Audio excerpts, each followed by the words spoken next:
शिल्पा शिंदे भाभी जी घर पे वाली का सेक्सुअल हैरेसमेंट वाला केस झूठा निकला। खुद कह दिया 10 साल पहले जो प्रोड्यूसर पर आरोप लगाए थे उसके बाद मेरे मन में सवाल आया कि यकीन करोगे कोई महिला पर अब ऐसे बड़ी टीवी एक्ट्रेस है शिल्पा शिंदे, उन्होंने कहा कि करीब 10 साल पहले जो सीरियल भाभी जी घर पर है इसके प्रोड्यूसर है संजय कोहली, इस पर जो सेक्सुअल हैरेसमेंट के आरोप लगाए थे कहा कि वो झूठे थे। मैं कह रहा हूं आपने एक इंसान की इमेज 10 साल के लिए खराब कर दी। शर्म है थोड़ी बहुत आप, थोड़ी सी, कितनी घिनौनी बात नहीं है। वजह बताई उन्होंने इसके पीछे झूठे आरोप लगाने की, लेकिन इतना बड़ा आरोप, भरोसा उठ जाएगा महिलाओं पे से। शिल्पा शिंदे ने एक पॉडकास्ट के दौरान कहा कि वो झूठा आरोप था। कहा कि उन्होंने शिकायत इसलिए दर्ज कराई थी क्योंकि उस वक्त उन्हें लगा कि उनके पास कोई और ऑप्शन नहीं बचा है और उस हालात से बाहर निकलने का वो कोई रास्ता ढूंढ रही थी, तो ऐसे में उन्होंने सेक्सुअल हैरेसमेंट के केस को चुना।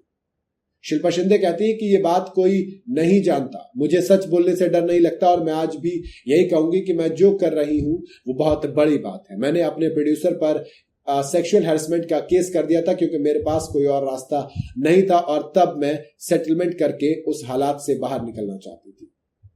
कभी भी कोई रास्ता होता है, इस तरीके से किसी की जिंदगी खराब नहीं की जाती। 2016-17 के बीच का ये वारदात है जब शिल्पा ने फीस और कॉन्ट्रैक्ट की कंट्रोवर्सी के चलते भाभी जी घर पर है जिसमें अंगूरी भाभी का किरदार था वो अचानक छोड़ दिया था। इस घटना से हर कोई हैरान था, जिसके बाद प्रोड्यूसर संजय कोहली पर मानसिक प्रताड़ना और सेक्सुअल हैरेसमेंट का केस तब दर्ज करवा दिया था। आप इतना छोटा समझते हो क्या? शिल्पा उस पॉडकास्ट में बताती है कि ये महाभारत समझने जैसा था। शिल्पा ने बताया कि प्रोड्यूसर संजय कोहली ने भी यही कहा था कि सारे रास्ते बंद हो गए थे, इसलिए उन्हें किसी न किसी तरह से बाहर निकलना ही था। उन्होंने कहा कि बेचारा वो उसमें बदनाम हो गया। तुमने किया हुआ नहीं है, तुमने किया बदनाम उसे। एक्ट्रेस ने बताया कि 10 साल पुराने और लंबी कंट्रोवर्सी से दोनों के रिश्तों में सुधार जरूर आया है। एक लंबी कंट्रोवर्सी के बाद दोनों के बीच समझौता भी हुआ, उसके बकाया पैसे चुका दिए और ये सहमति बनी कि फ्यूचर में अब कोई भी पब्लिक तौर पर एक दूसरे के खिलाफ कुछ नहीं बोलेगा। ठीक है, मान लेता हूं। अब मुझे एक चीज बताओ, अगर आप दोबारा किसी पर सेक्सुअल हैरेसमेंट का केस लगाओगे तो कैसे हम लोग यकीन कर लेंगे? कैसे हम कह देंगे कि हाँ शिल्पा शिंदे इस बार भी झूठ नहीं बोल रही? कैसे हम कह देंगे कि शिल्पा शिंदे इस बार भी कोई दूसरी चाल नहीं चल रही है?